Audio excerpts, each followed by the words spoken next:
Good morning, Mike. Good morning. Time for our 6th episode. Episode 6, brother. Can't believe it, man. And the last episode, by the way, has an earmark. I want to thank all you listeners out there. Yeah, it's exciting to see how many people starting to tune in, and we're starting to make some good progress here. Yes, it's catching on. It is catching on. We are at a total of listenings since we started this little soiree of ours on Fridays at 505 listenings. So, I mean, that's really, really grown. Well, I think after this week's episode, I'll bet we get close to doubling that amount. So I hope so. We're coming after Joe Putting Rogan. a lot of pressure on you. this is going to be a good one. So I've been looking forward to this one, and it's going to be fun. Yep. And also, just a side note to the listeners on Spotify, know that we're also on YouTube. Okay. So tune into YouTube, like and subscribe to Mike Gage's channel, and let us know what you think. We need 1 million subscribers. Oh yeah, that'd be nice. Oh yeah, millions of listenings. Okay, we need to be at the Joe Rogan level here. Okay. What? I thought that's what we were already. We're getting there, Dan. But after today, that's why you're here today. You're here because Rogan wishes that he was us right now. Okay. All right. That's fair enough. But no, that's a great thing. Today is a very special episode of our show. We have a very special guest in the studio. Yeah, first guest too, by the way. Yeah, this is our first guest, so I'm excited that today we brought in Officer Dan Murphy. Dan's been with the Butte-Silver Bow Police Department for 24 years. I got in touch with Dan shortly after I filed for sheriff, and knew right away. I knew of his background, and I tried begging him to stay, and he basically told me on the first meeting, nope, I'm out of here, and not gonna happen, and good luck to you. And I didn't give up, and I learned more and more about Dan, and I talked to Dan on several occasions after that, and I knew that he needed to stay around, and I needed his input and his expertise to help in joining the command staff. And so that's when I decided we're going to create a chief deputy position, and that'll be an appointed position. It'll work directly under the undersheriff. And Dan's got a lot of background in domestic violence, some sex trafficking stuff. He and his wife work together on some projects, and he's an asset to Butte-Silver Bow, and I begged to get him to agree to stick around and help so we can get this department headed in the right direction. Well, Dan, that's quite an intro, buddy. Thank you. Well, you harassed me until. and it worked, right? Because you're going to stay, right? It did work. It so did work. We want to do our cheesy sound effect here of thank you for being in the studio today, Okay. Dan. We're going to hit the cheers button. See? We have to. We have this soundboard, right? We've never used any of the sound effects there, so we kind of had to do that for the first. Get on guest. it today. We did. You just got a standing ovation. I appreciate that. You have to listen to Spotify later to hear it, but for those of you on YouTube, there was an entire standing ovation. So. All right. Well, I love that. Well, Dan, tell us a little bit about yourself, buddy. Got to put you on the hot seat. You are putting me on the hot seat. So I joined this department in 2000. It's kind of interesting because, just like any other officer, my first couple of years were super gung-ho, and, I often said that I can't believe they pay me to do this job, those kinds of things. I loved the job, and I still do love the job. I mean, I want to make that clear. I love doing the job. I love being a police officer. It's just all the other things that kind of soured me. So I spent a couple of years doing that. On a side note, I'll tell you a story. My very first, I'll tell you a story some other time, but my very first day on the job as an officer by myself, almost got into a shooting. So I'll tell you that story some other time. But people always ask me how I got into the domestic violence end of this, and it's kind of an emotional story for me. But I was about 2 years in. I got dispatched to some sort of a domestic disturbance, and hopefully we're going to talk about that, because domestic disturbances are pretty much the top call we go on. Okay. Right? I mean, when we get dispatched out to domestic disturbances, and that could be anything from, kids fighting with each other Right. to murder-suicide, right? It encompasses that whole thing. So we go on a lot of those. So anyways, this was a domestic disturbance that we went to, and as it turned out, a gal was strangled by her significant other, and this was interrupted by her grandfather. Okay. And obviously we went in there, we arrested the guy, but the strangulation was so severe that she had a hard time talking. She had severe petechial hemorrhaging.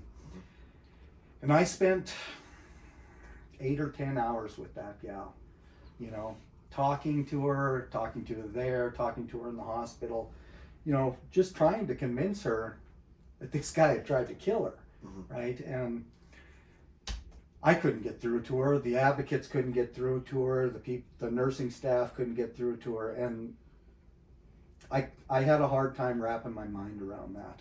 And it really, really bothered me that all of my logic, and obviously I'd just come out of the academy, I was fresh on, I knew everything, right? Of course.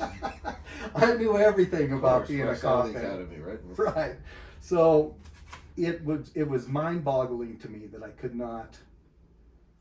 not make her understand that the guy that she loved had tried to kill her. About a month after that incident, I got a letter in the mail, no return address, where she told me all about how things had, really turned around, and they were, he was treating her like a queen, and all that was behind them, and she thanked me for, trying to help her out. And, knowing what I know now, I'm sure that she's probably dead. And that was a gut punch for me. And I started really kind of digging into, that's where my deep dive into the rabbit hole of domestic violence and trauma started. But, I started out, I started, and it's kind of embarrassing for me to even say this, but I started out with the standard party line of, it's all about power and control, and it's always the man and all that stuff. And I wanted the world to know about this. I made it my mission. So I started doing appearances for safe space events, and I've talked at every domestic violence and sexual assault event for the last 20 years that happened in this town. You've been invited to some state events too, haven't you? Oh, we'll get into that. Okay. So he's got an agenda. I do. So, my very first speech, I guess, that didn't involve safe space was to a local Kiwanis club here. I think there were 6 or 8 people there, and I was on a mission. I really was on a mission, and I started doing a lot of work with the pre-release, going and talking to offenders there. Basically I would talk to anybody who would listen, right? And it was during those trainings or lectures or whatever you want to call them to the offenders, where I really learned that I didn't really have all the answers, right? They were very clear with me that what I was saying wasn't necessarily the case, right? Especially the women offenders. They're like, yeah, you can say that, but that's not how it works in the real world, right? I knew that I could get my man arrested anytime I wanted. I knew that if I pushed his buttons enough to get him mad, I won that. And I really started seeing behind the curtain. Yeah, I mean, that really kind of opened my eyes, and it forced me to dig deeper. And so through that, gaining that knowledge, I started being able to really connect with the victims of these crimes, and that's when I started winning awards. And I think I won the Domestic Violence Officer of the Year award in 2007, or no, 2006 maybe, 2008, 2009, something like that. I won that 3 times. And right around 2009, 10, I removed myself from consideration from that award because I took a position as the president of the board of directors for the local shelter Safe Space here. And that's been very rewarding for me, being part of that organization. But I was no longer eligible for that award. 2010, I won, or I was honored with the Above and Beyond Award for service to domestic violence victims. And then, there was a few years there. Well, at that same time, then Attorney General Tim Fox appointed me to the Montana Domestic Violence Fatality Review Commission. And I started that in 2010. And that commission, it's a multidisciplinary group of individuals. I'm the law enforcement representative on there, but there's, therapists, there's advocates, there's judges, there's prosecutors. And what we did is twice a year, every 6 months, we would get a new case. And what distinguishes this Fatality Review Commission from others across the nation is we actually go to the community where this has happened. And it's not like a regular law enforcement investigation. We start at the birth of the people, right? The offender and the victim. We start at their birth, and sometimes before that, and we interview every single person that we can find: friends, family, co-workers, clergy, people from schools. We interview everybody we could find that had any interaction with them throughout the course of their lives. And we create a timeline of their lives with the goal of trying to find where these people's lives went off track, right? Places where intervention could have taken place. And we make recommendations to the legislature for some sort of systemic change. Anyways, so I started doing that, got heavily involved in that, heavily involved with the shelter. In 2018, let me back up. One of the guy that ran that Domestic Violence Fatality Review Commission, his name was Matt Dale. He was a very good friend of mine and a mentor to me. He got pancreatic cancer in, I want to say 2016, 2017, and sadly he passed away. And they had an award, a state award, the Outstanding Advocate of the Year, and they renamed that the Matt Dale Outstanding Advocate of the Year. And the first year that they gave that particular award out, I won that award. And so that award means a lot to me. I mean, I just won a very prestigious award, but that award is very near and dear to my heart. This last year, I was selected as the Purple Ribbon, the First Responder of the Year. And I didn't know anything about this award. It's a national, it's actually an international award that I won, and I didn't realize that until the award ceremony. So I won a good number of awards. I'm a subject matter expert. I've testified in district court, both civil and criminally, and I have I've given testimony in front of the Montana State Legislature about sexual assault. Back when I was doing all those trainings, I also designed and implemented a 4-week, once a week, for 4 weeks, course about domestic violence, sexual assault, healthy relationships that I did in the high schools here. And so they were interested in that. They were interested in my project, and they were interested in a project out of Red Lodge. And they've got a very good project there, or program there for this. And so I gave testimony about that as well. So I've spent a lot of time, and I've spent a lot of effort, kind of honing my domestic violence and trauma skills. But I think, as we'll get into it in this podcast, that's all been in spite of the department I worked at. They were never on board with what I was doing, unfortunately, and a lot of times, well, for the first few years, when I would go and do these investigations, I would just use my own vacation time because there was just no support. In recent years, they have reluctantly allowed me to go to these, as part of my job duties, but it's been an uphill road. It's really been an uphill road. So, I mean, that's kind of, there's more, we can talk about it, but that's kind of my career in a nutshell as far as the domestic violence and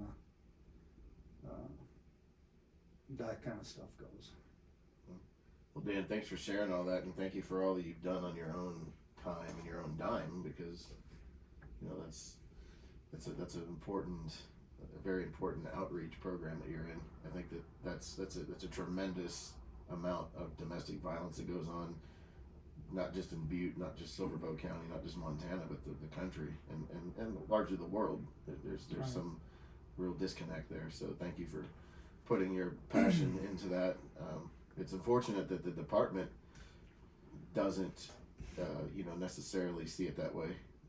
That's hugely unfortunate that a law enforcement agency wouldn't take it that way. It's probably not just the biggest call volume in Butte. It's probably the biggest call volume everywhere.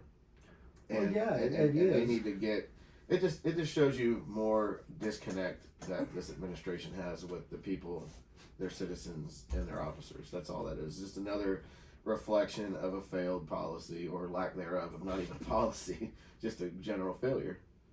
Right, and this is how Dan and I got so close through this, was listening to some of his programs, and I had some ideas of changes that I wanted to make, and I ran them by Dan. I told him several things. I see this as a problem, I see this as a problem, and here's what I'm going to do to fix it and to address the problems. And I think that's where we kind of bonded. Is he started thinking, this is what we need. We need somebody to come in here and implement this, and that will, and my ideas they're easy fixes. I mean, all of them are easy fixes. They right. Doesn't take money. It doesn't take, it just takes, this is what we're going to do, and this is how we can fix these problems. And there's numerous problems within the department that need to be fixed. And I just went to Dan, and I knew he'd been there. I said, these are the problems I see, and these are what I want to do to address them. And I think that's where he started getting on board a little bit and saying, I like his ideas, and I so damn it. I mean, he's well, at that point it was still, yeah, you think your ideas are great, go for it. I'm still leaving. I'm still retiring. And he's got a lot of he's got so much experience to bring, not only to Butte-Silver Bow, but to the state, and for trainings. I mean, he can put on trainings not only for the department.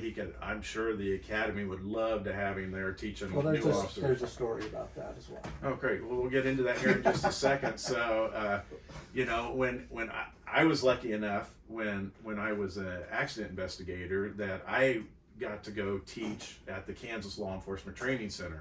So I was a guest instructor out there for accident investigations, and get to teach the new officers how to do it. And my department was great, very gracious. I mean, they loved it because then they would be able to say, "Hey, we've got one of our officers Right. that It's a great teaches optic. at the state academy." Fantastic I mean, optics. Yeah. it's a great thing, and so it would be publicized. You know, when I was out teaching, and it looked good. And even the guy that before me that worked our accident investigations and did all the fatality accident investigation, he was also a guest instructor out there, and it was always in the paper. You know, they reporting it, and that was kind of one of the things I told Dan is I'm going to say it, but I said, Dan, I kind of want to pimp you out. You know, I'm like, you go out and do your thing, do what you're best at, and make me look good. Because why wouldn't you do that? Why, if you've got somebody that everybody wants to hear from, why not let them go do it, and then you use it as, so this is guy, he's on our department, and everybody else wants this guy. Right. But I'd kind of like to get into what your comment there, Dan. What was the other story about you teaching at the academy, or? Well, you know, I mean, it's fairly common for officers from other law enforcement agencies to go and, you know, do guest appearances. Right. You know, everybody's got their specialties, and it's not uncommon, or at least it used to be not uncommon, for officers from our agency to go up and teach, you know, defensive tactics, or, you know, defensive driving, all those things. It was a pretty regular thing for our officers to go up there and help out. Well, at what point did that change?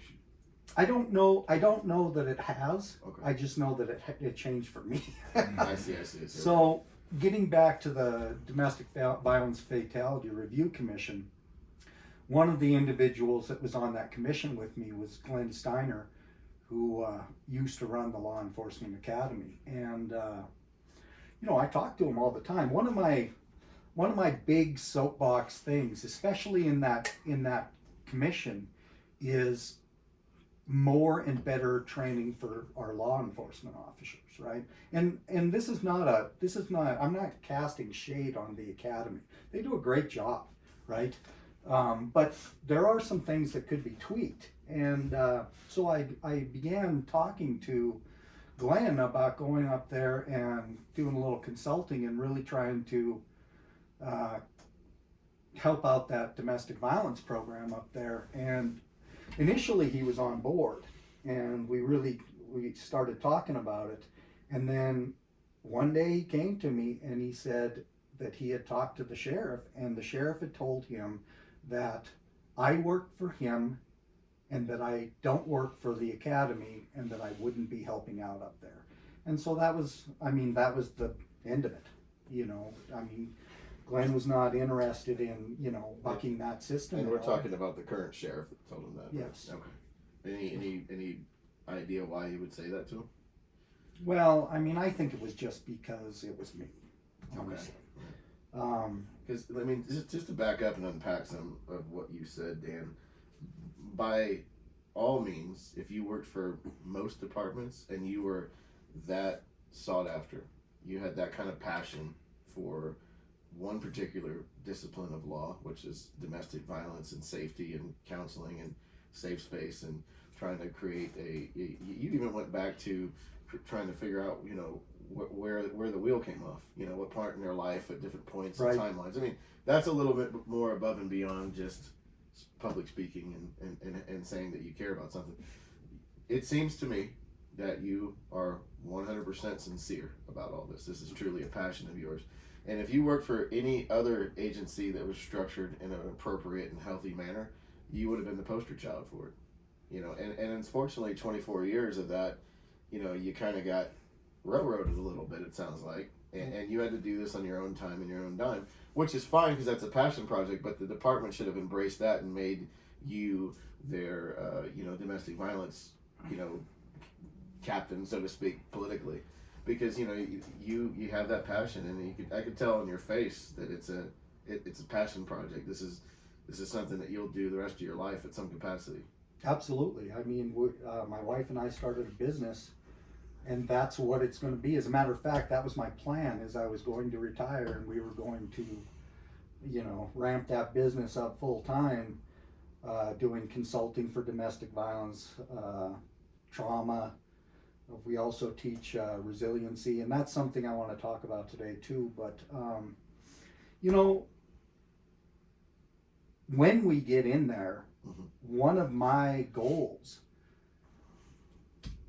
every officer starts this job with the same thought: I want to help people. And I truly believe that. I mean, in any demographic, there's going to be bad apples. Doesn't matter if it's cops, doesn't matter if it's priests, lawyers, doctors. In any demographic, there's going to be a certain percentage of people who are bad actors. Certainly. But by and large, I think it's safe to say that if you've got a person that's trying to get into this line of work, they have a genuine concern for their fellow man, and they do want to help. With that said, each officer is going to have their own interests and things that really kind of spark a fire in them, right? Mine is domestic violence. It could be, for some other, it could be, you know, narcotics. It could be DUIs. It could be whatever the case may be. My philosophy is, if you've got somebody that is really interested in a particular part or a particular aspect of this job, let them run with it. Let them run with it. Train them on that. Bring them in and let them train your officers. There's no downside to something like that. There's no downside to letting somebody really run with their passion. No, well said. I mean, it's insane to think about capping somebody's passion or their talents. Do you train your department on domestic violence? You can't start laughing. I'm being serious here. I mean, if you've got somebody that the state's wanting, you know, and the other agencies are wanting to talk to them, what have you been asked to train your officers? If because you're like it or not, Dan, you're going to be training the officers and putting together trainings to make sure that our officers are getting trained. I personally know the answer. I know that there hasn't been any training for 3 years at least.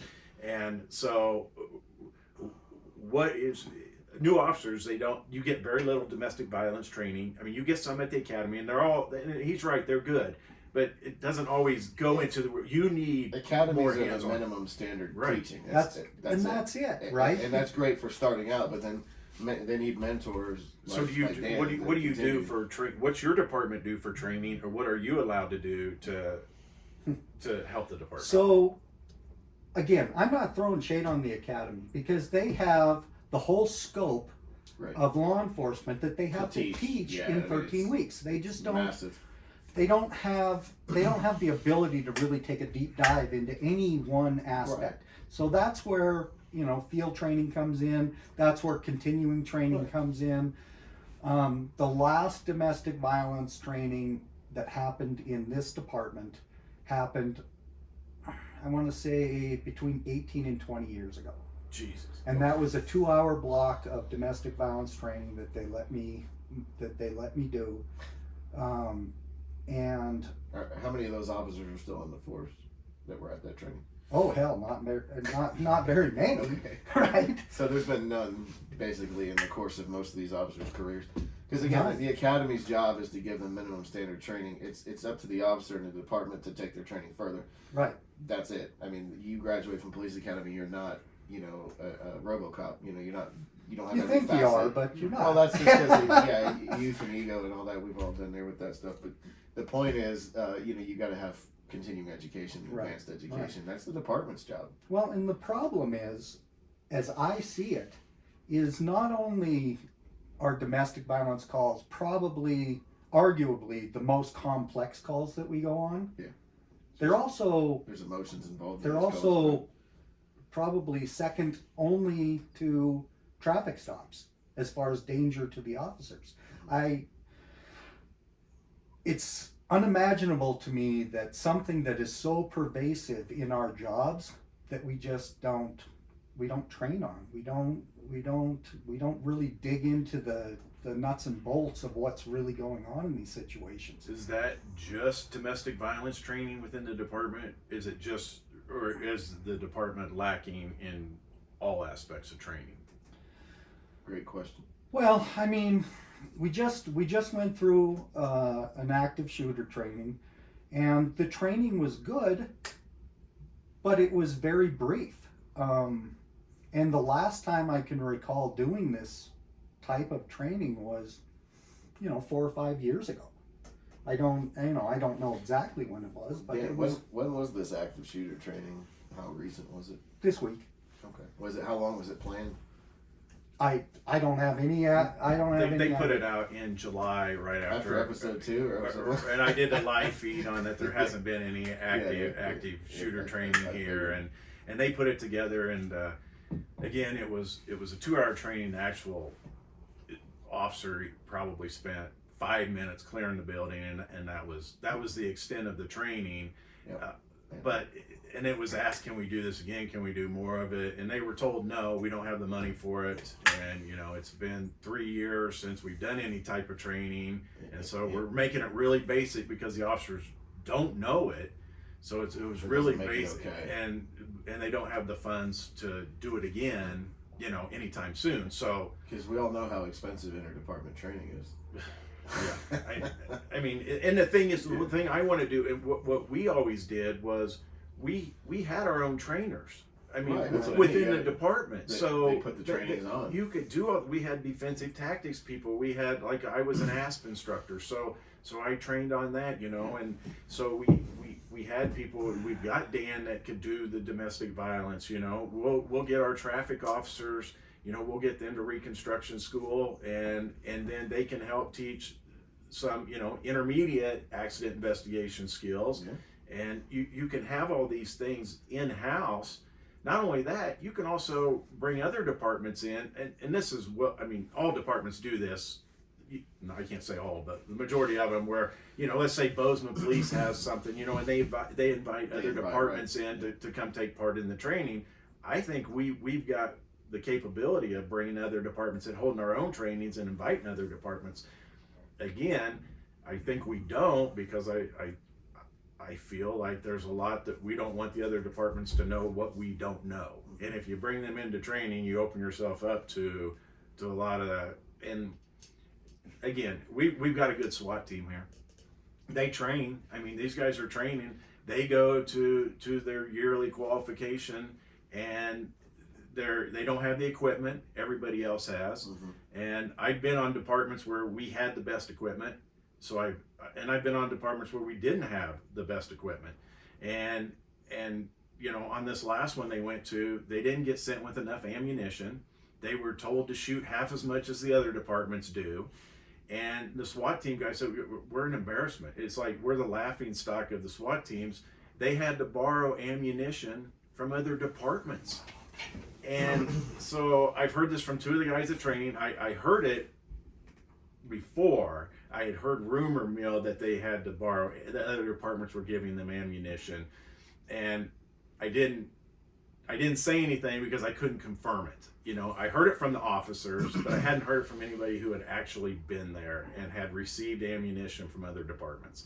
And we're sending our officers to this training, and we're not giving them the ammunition to shoot. According to a couple of SWAT guys, it's embarrassing. Why would we send? Why are we doing this? And I think Dan can go into. I'm sure Dan's not surprised by any of this, and we'll let him tell a couple of stories. I don't know how deep he wants to go down the rabbit hole with his feelings for the current administration, or what the morale problems are within the department. What's causing the morale problems? Dan knows, and Dan, if you want to speak about it today, you're more than welcome to. If you we'll get into it. Okay. Before we leave the training thing, first of all, my personal philosophy on training is, if we send somebody to a training, a legitimate training, there's no reason that same person can't come back and at least brief the other officers on what they learned. But that doesn't happen. And the other thing is we've got some outstanding instructors in our department. We could be putting on regional trainings, and if we did that, that would offset the cost of the training, of course, for our own officers, right? We can bring these people in, charge them a reasonable amount to offset the cost to train our Pay own for officers. whatever the equipment and tools you need It's- for it, or ammunition. It's not that difficult. I mean, it can be done. It can be done really with no cost at all. It's done We every could day get. somewhere in the United States. That's right. Other agencies do this regularly. So let me ask you, Dan, why is Butte PD not doing that? Well, you know, I think part of it is money. With regard to domestic violence training, there's been an open invitation from me for 20 years to do training. And to that point, Dan, there's been open invitations by law enforcement agencies in other states that come and help train and share information that wouldn't cost Butte a dime. Taxpayers wouldn't cost anybody a dime, and they still turn it down. So the big question is why? Why turn down free offers to train tactically? Local martial arts experts have offered to do refreshers with the officers for grappling holds and locks and subduing combative suspects. Agency in Spokane, I believe, wanted to come in and do some training with the local officers, and it's always met with nothing but staunch resistance. The big question is, what does this administration have against their department actually functioning as a law enforcement, agency? Well, I don't know that I have the answer to that, but I think that maybe it's an ego thing. I mean, could ego really drive a government agency in this town with 35,000 people that pay taxes to have law enforcement protection? And if that's the case, and I'm not saying you're wrong, I'm actually not saying I don't disagree. This is just basically the public's perspective, right? If that's the case, I mean, even if it's not the case, but regardless, this guy, the administration has to be changed. This is only going to get worse, and your officers every day, their lives are at risk. Forget about the public safety, the officer's safety. They're going out there without tools and training they need to be successful. It's by the hand of God that nothing has happened thus far. Absolutely. And the thing about it is I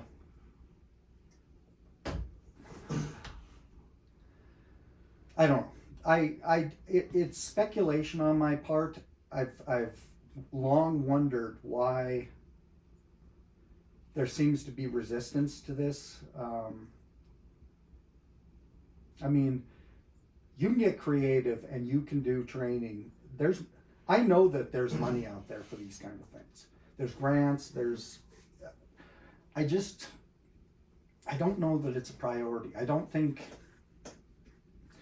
know if domestic violence isn't a priority for this administration or if it's just their animosity for me.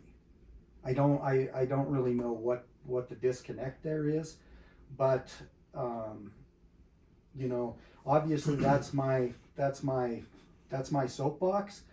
But I believe that if we really train officers, for example, right, in order to be truly effective at dealing with domestic violence, sexual assault, those kinds of things, you have to have a baseline understanding of trauma, right? And if you have a baseline understanding of trauma, that translates into every other aspect of our job, right? You can see just by pulling somebody over an amygdala response to that. I mean, it's a response to threat, right? The heart rate goes up, the respirations go up, they're shaky. You can see that trauma response in a person just at a traffic stop, to say nothing of all these other crimes. Everybody we deal with is in some form of crisis or trauma. Whether it's the person that got their stuff stolen out of their garage, the worst, I think it's Joe Rogan that said it, the worst thing that happened to you is the worst thing that happened to you, right? And so it's very easy for us to, look at a situation and say, well, that wouldn't bother me at all. Right. But it's not for me to look at their situation and say there's no trauma there, right, because there very well could be and probably is. Everybody that we deal with is in some sort of crisis. Yeah, but I mean, everybody internalizes things differently too. Yes. Some people have a stronger mental constitution than other people, emotional. So yeah, I mean, I would say you can't sit around and that obviously goes along with your training. You don't go to a call and somebody's freaking out or crying and you roll your eyes like, come on, man up. Right. You don't know what they've gone through. You know the backstory. Right. And there's passion that you have that I think that the department needs to have to understand and go further. So I mean, I'm glad that Mike was able to convince you to stay by offering you a promotion to Supreme Commander. And whatever it takes, Mike. With your knowledge, why does the department, or why do you feel that the administration doesn't let you train because they dislike you? What did you do something bad that? I don't know. I mean, this has been, essentially my whole career. I've been passed over for every single thing I've put in for in 24 years. It's ridiculous. Here's something that's really critical to understand is our priority obviously is to the citizens of this community, right? Right. We are there to serve and protect the citizens of this community. But if you don't have personnel that are resilient enough to be able to do this job, that translates into poor interactions with our community. Our first priority has to be to uplift this department and deal with the morale issues, because those morale issues translate into poor interactions with the community, poor decisions on the part of the officers. It's pervasive in this department at this point. I would agree. Is it getting worse each year, or has this been a slow decline, or? Well, because it wasn't always like this. It wasn't always like this. Back when I started, take narcotics for example. I mean, as crews, we would get together and we would go sit on houses. We would bird dog people coming and going. Right. I mean, that was just a regular part of the things, and we had fun doing it. It was enjoyable doing it. You're doing your job. You're making an impact. But the priority kind of left in that situation. We just kind of moved away from that. When the sheriff came on, I mean, some of the tools that we used were black cars that we could punch the button and shut off all our lights, so we could be stealthy. Right. We could do those surveillance things, and immediately we went to white cars, and I mean, it seemed to me that they didn't want us doing those kinds of things. So yeah, sounds like that. I mean, and we kind of really stopped doing those things.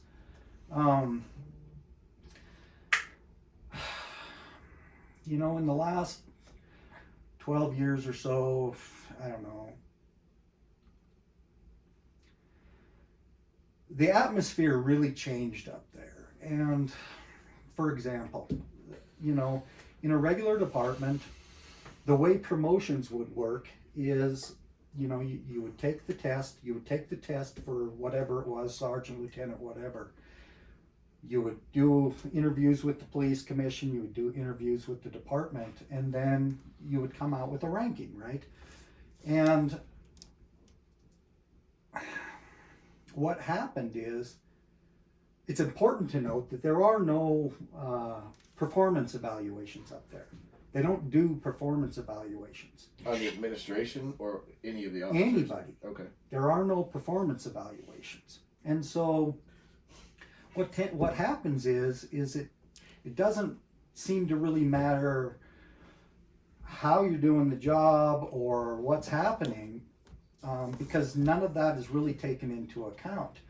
And so if they come out with these ranking systems and there's somebody that they don't want, then they find a way to discipline that person, to exclude them from being able to be promoted.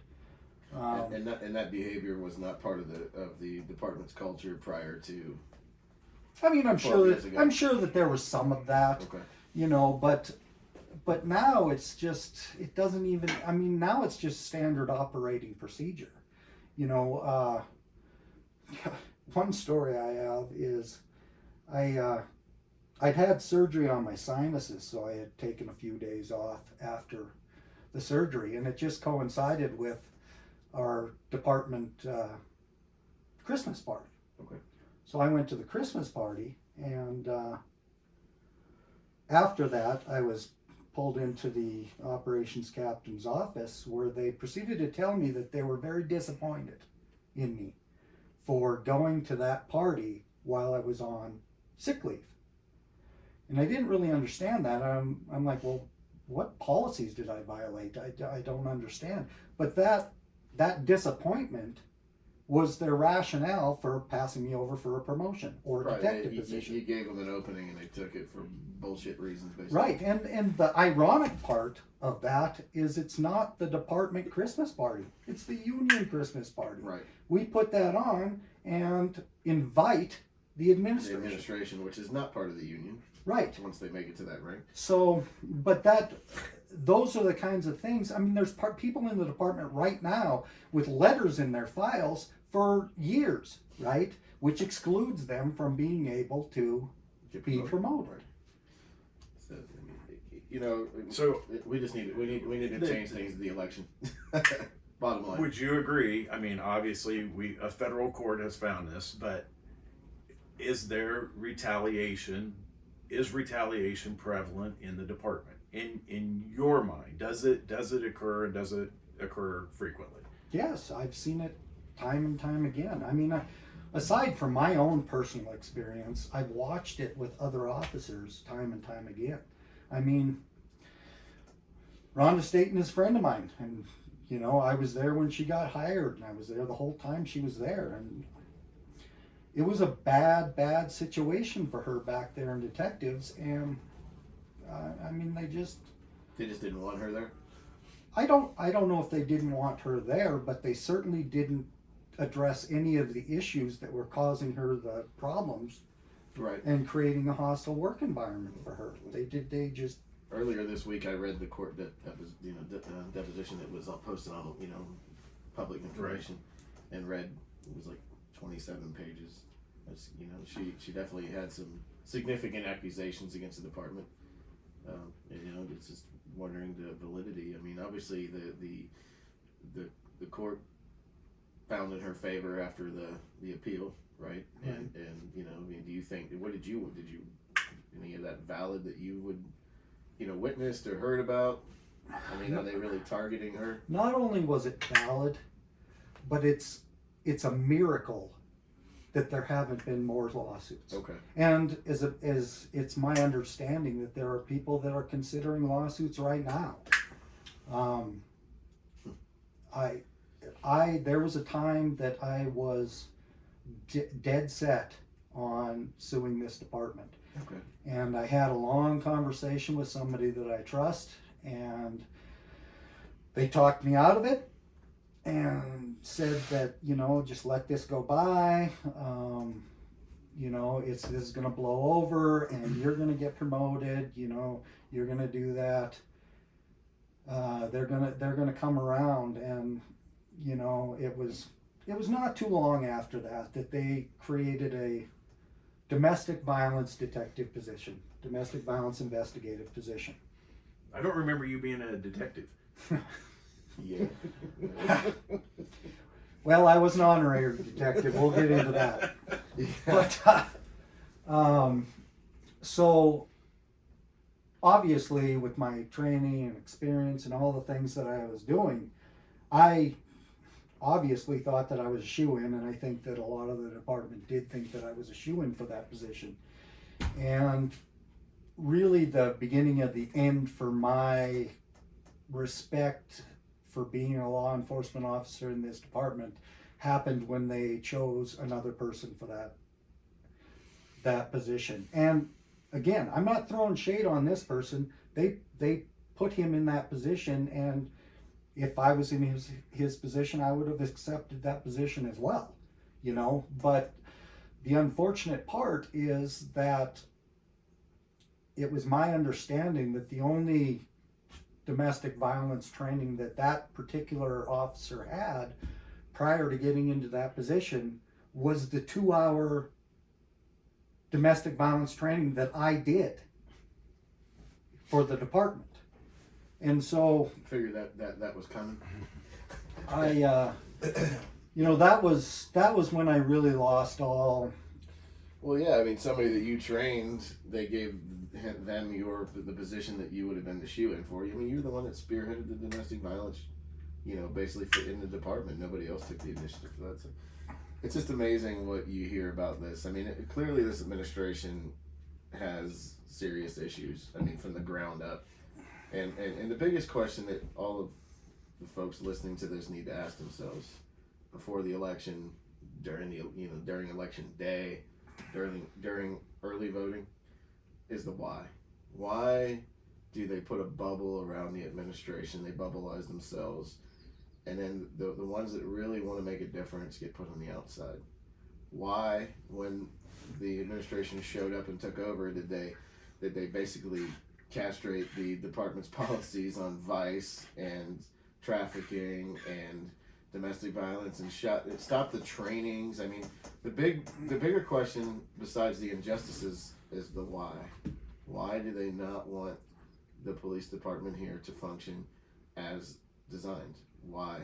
These are the questions that you all need to ask yourselves, because there's a serious answer behind that why. Because I mean, if you're an employer and you hire somebody to be a manager for you, own the company, and their performance is garbage, and the company's in the toilet, morale's bad, revenue's down, people are unhappy, customers aren't coming in, what are you going to do? You're not going to sit there and continue to make excuses for that manager. You're going to make a change because you want it to thrive. Public service is no different. If your job performance is garbage and your morale is bad and you're losing officers, and they have such a high turnover rate, why is that? Well, I mean, people are unhappy. Nobody wants to work at the jail. Officers don't feel appreciated on the streets. They're not trained properly. They're not safe. And this is a trickle-down effect to being a complete and utter disaster for public safety. I mean, it is. This is just sitting on a powder keg of shit. So one of the things I brought up, and I've never said this to Dan before, so I want to get his opinion on it. One of the things that the current sheriff brags about is that he's hired 90% of the department that works for him in his 12 years, that he has hired 90% of those officers. And my rebuttal to that is, if you've hired 90% of them, that means you've run off 90% of the officers. In order to have hired 90%, you've had to run off 90% of them. Do you see that as being true, Dan? Do you see the turnover rate? Have you experienced a lot of turnover since in the last 12 years during this administration? Well, the things that I'm talking about, the problems with promotions, the problems with, one rule for thee and another rule for me, those kinds of problems are morale killers. And it's no secret to anybody who has even the remotest connection with this department that morale is terrible up there. And it got to the point where people just couldn't take it anymore. And in the space of about a year, they lost half of their patrol division.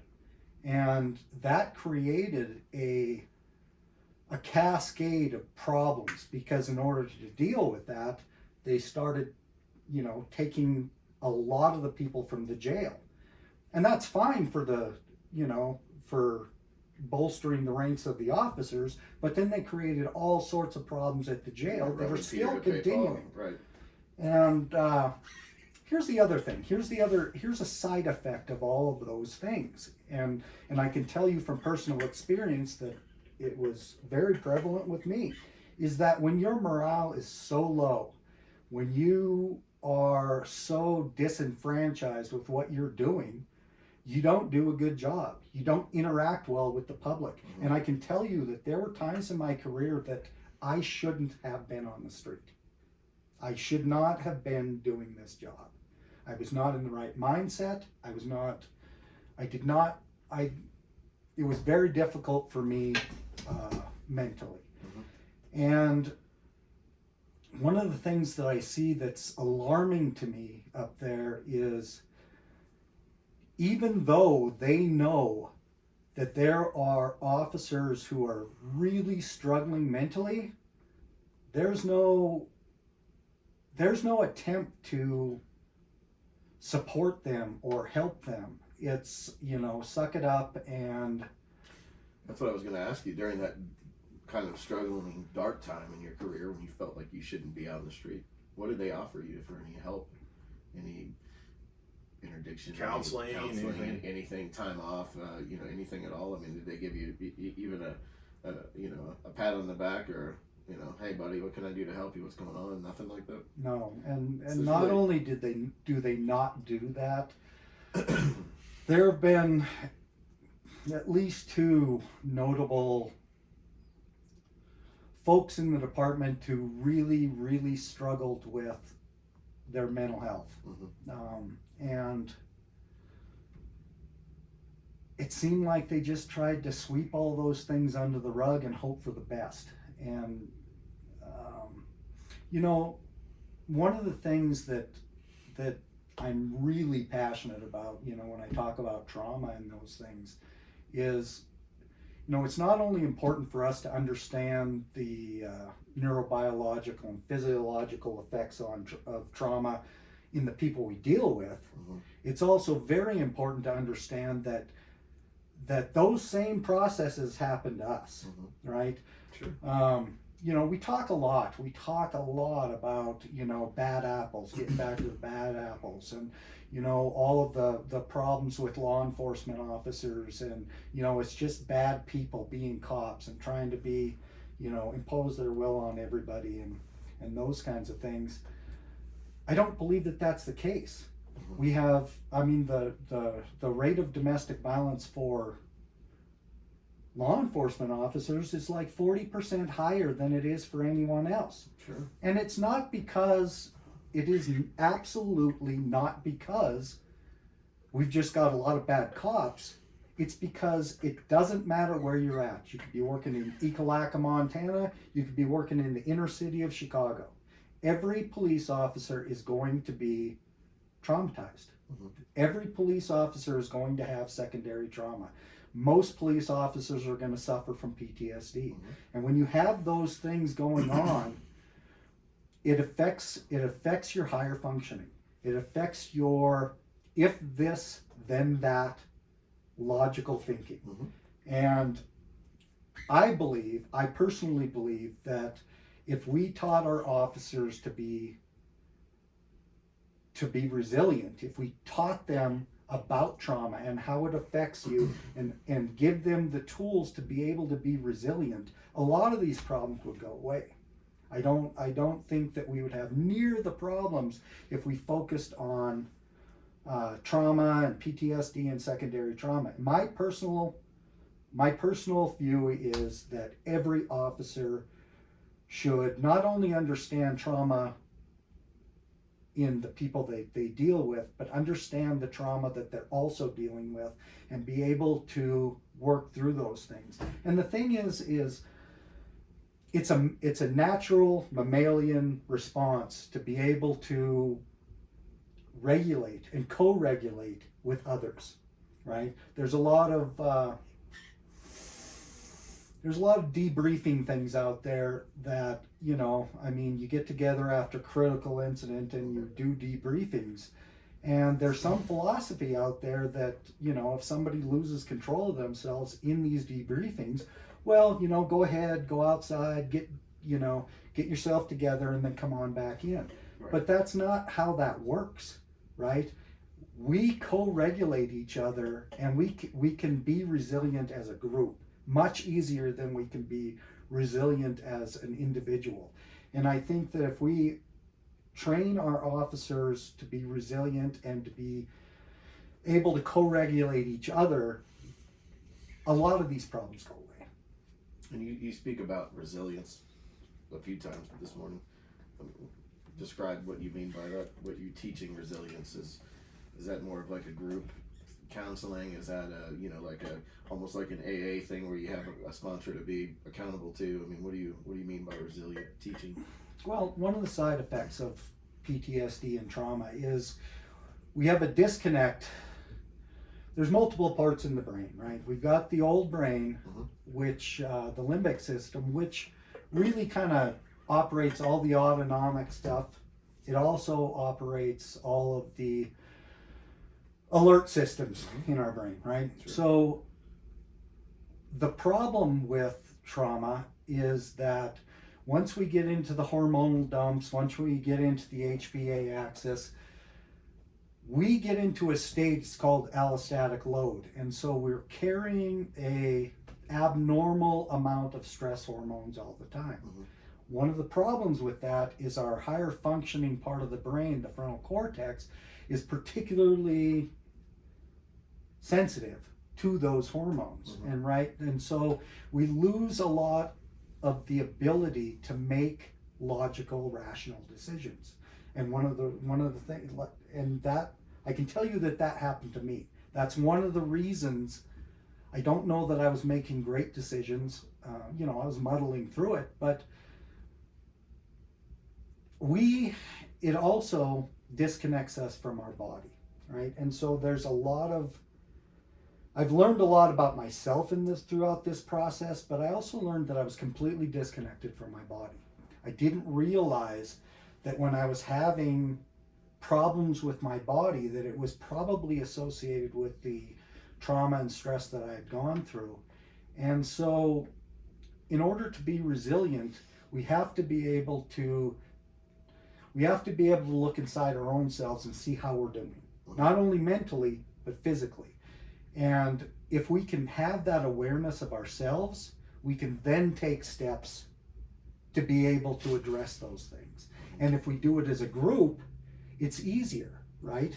And I think it's pervasive in law enforcement that, suck those things back, horse them back there, and just do your job, right? But those things don't stay back there. They don't. You can horse things back, and that was my primary way of dealing with things for, ever, until I realized that horsing those things back there is just a ticking time bomb waiting to explode. And I think we need to start right out of the gate, teaching people how to be self-aware, how to be able to reach out for help, and have an environment that is conducive for that, right? If somebody does reach out for help, it's not looked at as weakness or a black mark. It's looked at as somebody who really genuinely wants to help themselves. And if we have officers out there that are running these high stress loads, they are not as effective as they otherwise could be when dealing with the citizens of this community. Yeah, they're not at their best.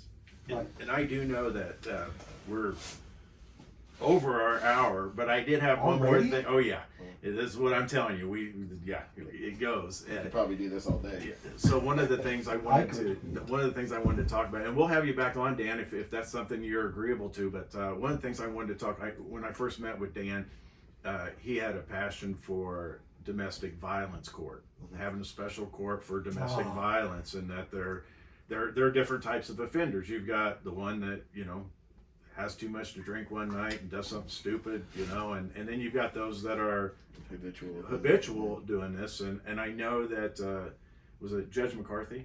Yes. So Dan and Judge McCarthy had come up with an idea to have a domestic violence court in Butte to deal with the different types of domestic violence and make sure those people got the help that they needed. And they took it to the sheriff, and he said no. And I think they had the funding, that they could get the funding for, so it wasn't going to be something like that. And the sheriff said no to the judge and to Dan. But Dan, can you briefly? We can cover this another time, but can you briefly say, what your intent was to why Butte needed a domestic violence court, and how that would not only help the offenders but the victims in having something like that?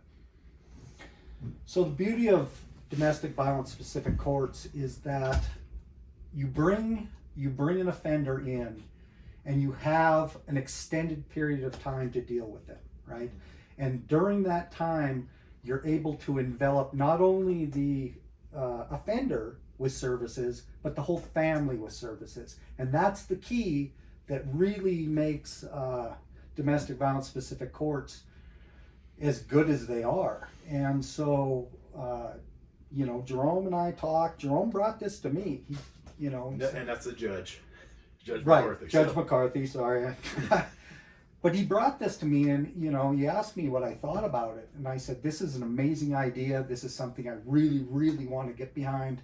At the time, we would have been the first domestic violence specific court in the state, but there are domestic violence courts all over the country. Right. There are mentorship programs. Right. And so we have reached out to these mentorship programs, and not only were they willing to bring our team down to them, they were willing to send teams to us to do the training.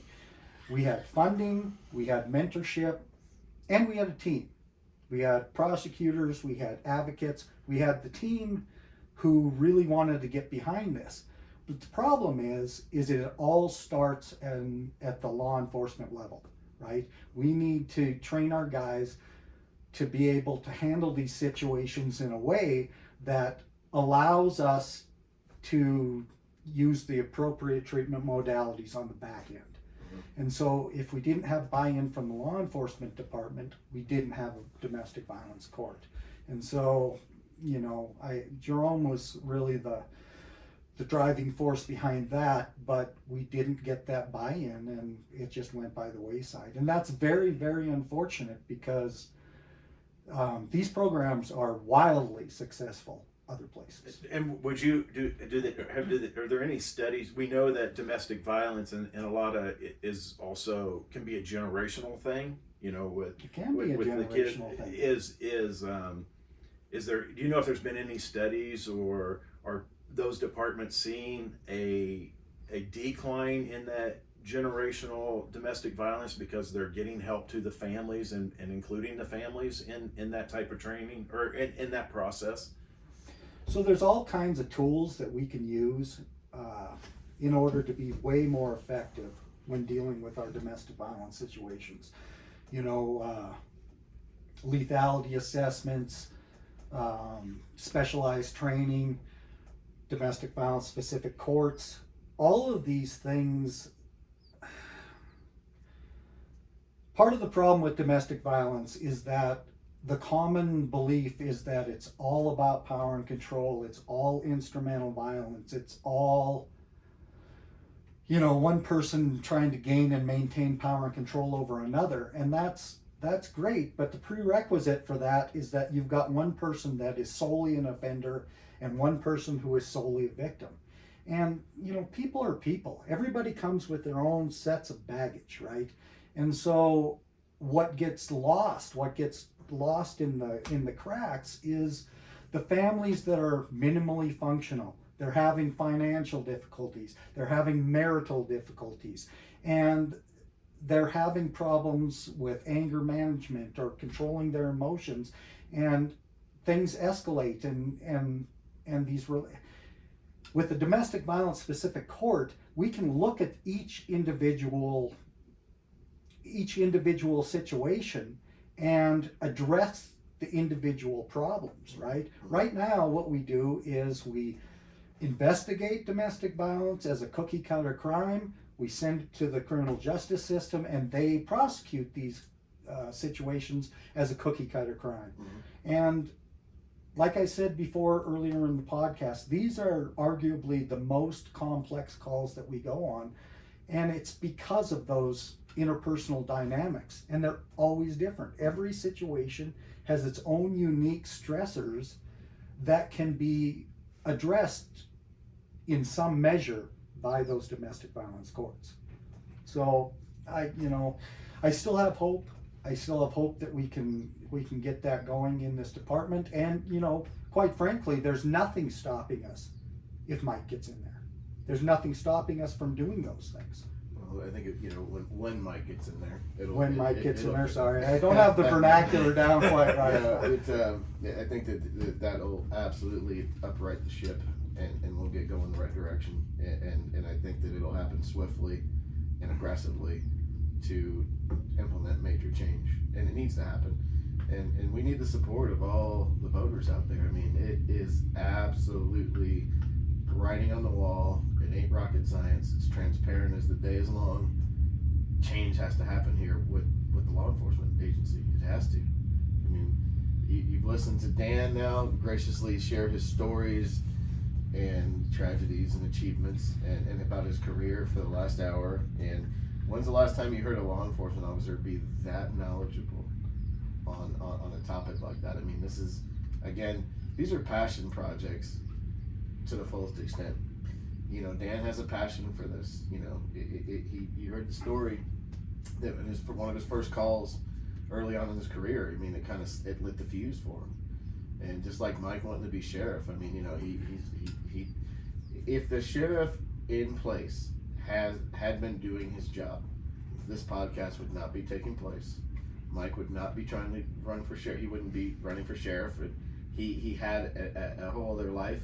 These are passion projects that we all are involved in because it's not right, and we're the type of people that have a true desire to make it right. You know, Absolutely. It needs to be right. There's a right way and a wrong way to live, and this ain't it. So we can't sit back and allow that to go on. Well, we're going to fix it, and we're going to change it, and you're correct. We're going to make really, it's going to be aggressive, and the changes are going to come swift. And they need to, not only for the community, but for the sake of the morale in the department. And I know there are patrol officers looking to leave, and that's the last thing we need. I would think we just lost a sergeant who had been here 19 years, resigned last week, and I think he had one more year to go to hit his 20. Oh my God! And he left. Wow, he must have really been really unhappy. That's crazy. You get that? Well, when we go back and we talk about all the officers that left a couple years ago, I heard the sheriff talk about, it's due to COVID, it's due to, the overwhelming distrust of police officers nationwide. None of that was happening here. Here. It was not. And these officers left. I mean, being a cop isn't, a great job. It's not a lucrative job, but it's a decent job. And a lot of these people left prior to, being able to have their 20 years vested in their retirement. They went to jobs that maybe didn't pay as much as they were making. That's a morale issue. Of course, the writing was on the wall. They took off. And it hasn't gotten better. It's only gotten worse. And the jail is, I talk to jailers, and they're just, it's a rough thing. Right. And it's only getting worse, and people are burnt out, they're beat down, they're just so disenchanted with what's going on that, they're looking for a way to get out. And that's the opposite of what we need to happen here. Absolutely the opposite. And one of the things that I really want to stress when we get in there is your achievements are my achievements. Your successes are my successes. Mm-hmm. And I'll stand on the corner of Park and Main with a bullhorn and talk about this stuff. I want the officers who are getting awards and doing these good things. I want everyone to know about those things. I want to celebrate those officers. I could talk a lot about this subject as well. I'll stop him there because I'll do it for him. So that award that Dan won where he was the International First Responder of the Year? Right. He never heard from his department. Wow. I did about 3 weeks later. They gave me a form letter. Oh, you got a letter. Okay, good. I did get a form letter. It's still sitting in my mailbox because I think the only reason they even gave me that letter is because of all the publicity that went along with the... So that was the funny thing. So I went to, this went on for a couple of weeks, and I went to the county executive's office and showed them. I said, have you guys been looking at my Facebook? And they're like, oh, we haven't seen it. I said, you need to go look on there. And they were in shock. They had no idea that Dan, one of their employees, so they got on the phone. Right. They got on the phone to the newspaper. They got on the phone to the news stations and said, we need to celebrate this. And of course, then they reached out to Dan, and that's how it got public. And there was a lot of press over it. But yeah, nobody had we not gone up there, nobody would have ever known it happened. See, Mike was being a good sheriff before he was even elected. Fair enough. And it's important to understand that this is by no means a Dan Murphy story, right? The achievements of the officers up there are not celebrated. A lot of times they're not even acknowledged. As a matter of fact, when I took the position as president of the board of directors for Safe Space, I went from winning the awards to having the honor of being able to present the awards. Mm-hmm.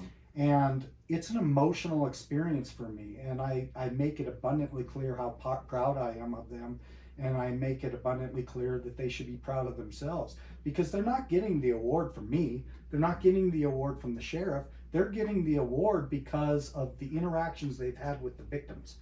And in that whole time, I don't believe the sheriffs have been to one of those award ceremonies.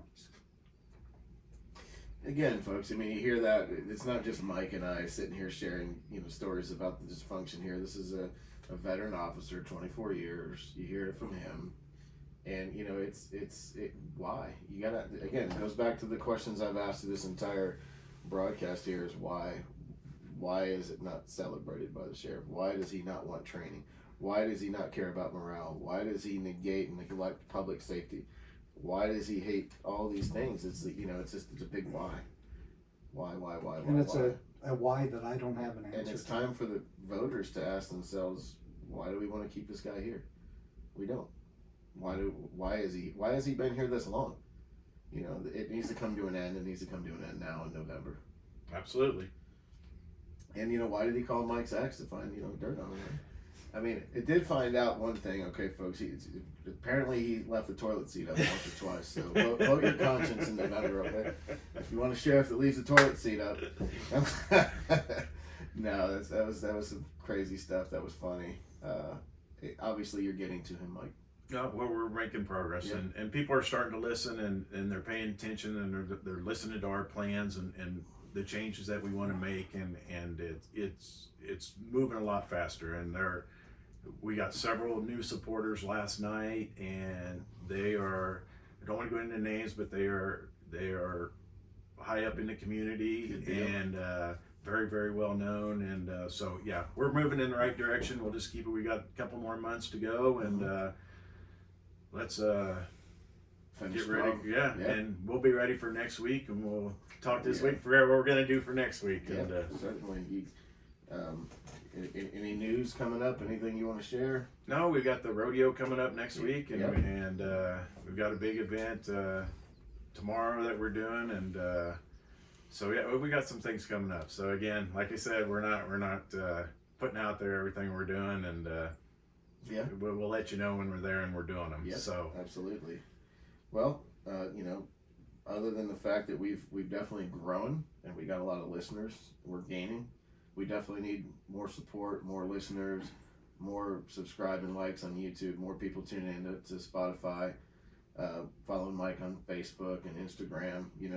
We get out there and blow those numbers up. Absolutely, we're gonna do it. And we're gonna put this department headed in the right direction. And it like I said, I've said all along, this job is you got to have fun doing it, and you got to be a team, or you can be very, very miserable doing this job, and because there's a lot of things you're going to see that you shouldn't have to see, and most people will never see in their lives. Right.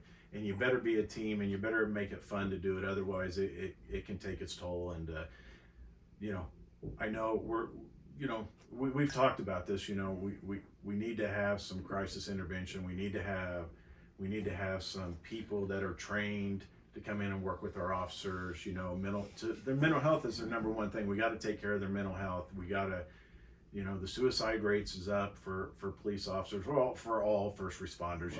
It's just they're dealing with so much more than what they used to, and the brain's not meant to see that much tragedy. And what the brain is capable of handling, many police officers will see that much in a week. Right. You know, Right. and we've got to take care of that. And you know, we're going to have people in there from outside the department that are going to be a part of the department to help with those things. And we're going to take care of the officers, and we're gonna make it fun to come to work, and we're going to be a team effort, and we'll get it straightened out. And I can assure you, it's not something I'm saying it's going to give me a year to make these changes. We're going to go in on day one, and we're going to make some big changes. And I can assure you, within 6 months, the community will see the cleanup effort that's going on in the county, and it's going to be noticeable. And they're going to see they're going to see officers, you know, interacting with them in a different way, because like you said, and like Dan was saying, you know, if you're in a good mood and the morale's good, you treat the public different. You know, everything is better when if you're happy to come to work, and you know, your interactions with the public are just better. And that I can almost assure you that in the first week, people are going to see that, because they're going to come to work happy, and they're going to know that they've got administration that's going to have their back when shit goes south. Right. And because it's going to, and you can't control it. You know, Absolutely. things go downhill. It's inevitable. And and you got to know, you can't be sitting there making decisions, you know, what are supposed to be split-second decisions. You don't have the time to think, oh my God, is the department going to have my back if I do this, or should I do this, or you know. What's the SOPs? Yeah. So let's see you next week, and we'll be back here, and same time, same place next Friday. Yep, absolutely. And Dan, thank you so much for being here. Thanks We for really having us, Mike. I appreciate really it. appreciate this platform that We you've created to really get this out there. this was important to spread, you know, the message that Mike has, the two mics, that you know, we wanted to, you know, get Mike out there so the public can know what he wants to do and be aware of the disconnect and the shortfalls that and the disservice that the current, you know, administration is giving as a product. It's a disservice. So this was a huge platform for that, and definitely come back anytime, Dan. We appreciate it. I intend to. We could have went for 6-7 hours today. We could have, and you know, like I said, it's a growing platform. Mike, did you know we picked up some listeners south of the border? I did. I heard that. So that means we're making progress. Yeah. So Also sounds like a German Shepherd wanting out in the background. So yeah, so she's doing her job. All right. Well, you both have a great weekend, and all of the listeners out there, enjoy the podcast. Like and subscribe. Follow Mike, and everybody have a great weekend, a great Friday, and we will be back next week. look forward to it, buddy. All right. Take care.